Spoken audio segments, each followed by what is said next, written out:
As climate change is nearing reality, the pressure and allurement for a transition from fuel energy to clean energy is mounting day by day.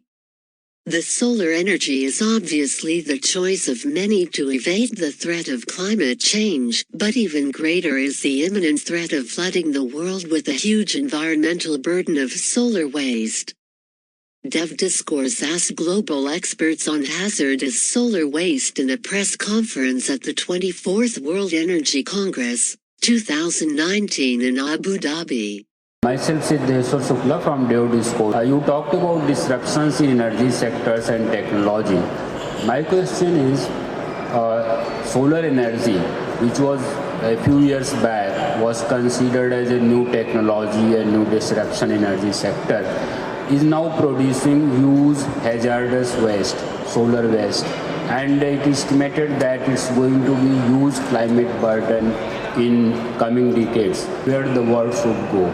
So we're trying to, in this set of scenarios, we try to explore how it's not a single technology substituting for other technologies.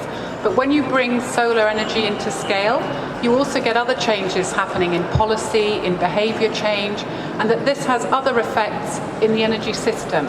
So even as we bring solar and we take it to scale, it has other implications for what's happening in other end uses for energy and how those affect other supplies of energy.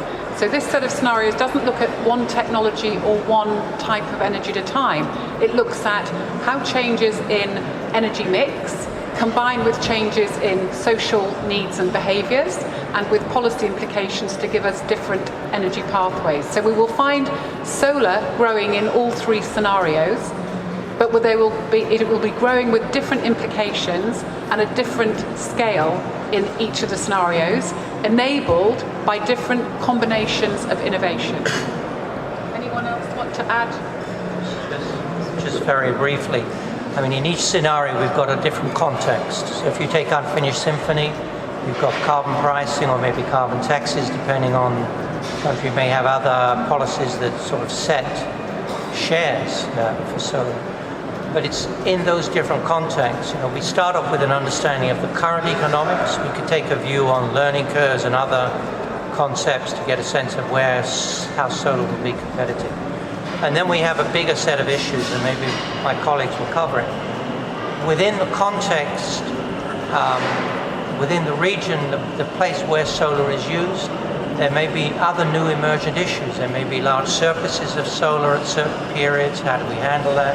What are the implications maybe for a hydrogen economy emerging, and so on. So I think these sort of issues matter. If you want to... Yeah, I mean, maybe just to add, I think you covered it very well, Angela and Chet. But I think it's if you look across the technology landscape, you know, there's almost no technology that doesn't have any kind of negative externality, right? So I don't think anyone is going to run away from that. The whole point is looking at a true cost benefit of moving from the current state to something which is more enhanced. So there are some external negative externalities around solar, but that's, you know, just the fact that now that's clear. There is going to be an increased effort around what do you do with it, right? The other aspect is greater awareness around managing the system-wide kind of, you know, the positives with the negatives, right? EVs is a good example, right? When we think about EVs, we say electrification, there's no emission. But guess where the electricity comes from? There's still a significant portion of the power mix, which isn't necessarily very clean.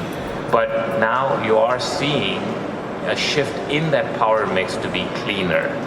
So I think this, you know, what we're talking about is a combination of all of these things, the technology, not just one, but the multiplicative effects of different technologies, the social sort of push towards, you know, decarbonization being much more prominent, and then business models that evolve to help address it, collectively will bring down the level of impact that you know, we're seeing on the climate.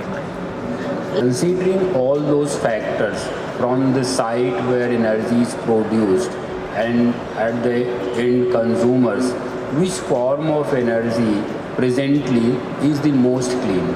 Could think of an energy source singly as being most clean, because we can't see a future in which there's only a single energy source as being a reliable, affordable and sustainable energy system. So you always have to look at the evolution of the energy mix rather than just a single energy source. And Tom might be able to give us some of the interlinkages here, but I think what each of our scenarios describe is how the energy system is evolving to include both clean electrons and clean molecules, but from an increasingly diversified supply base and with increasingly decentralized and diverse end-use technologies. So in all of our scenarios we see more electrification, but it's very important that we understand that even in the maximum case, we only end up with 31% of the total energy system being electrified. The rest of the energy has to come from clean molecules. Tom, is there anything you'd like to add? Exactly, and it's, as you say, so it's the question of the interdependencies in the energy system. So you need electricity demand which goes up. So for instance with EVs, that you also then have more electricity generation, so that also a solar PV cell makes its impact on the demand side. So it's a chain of clean technologies. And of course, it depends also on the resources which are available, where you deploy more solar, where you deploy more wind, or where you deploy also maybe, for instance, CCS. Of course, they have different levels of greenhouse gas emissions, but they also have different impacts in terms of other environmental impacts. It could be pollutant emissions, it could be the consumption of rare earth or other environmental impacts. So there is not the cleanest technology, so one has to look at the multiple dimension of the environmental impacts as well.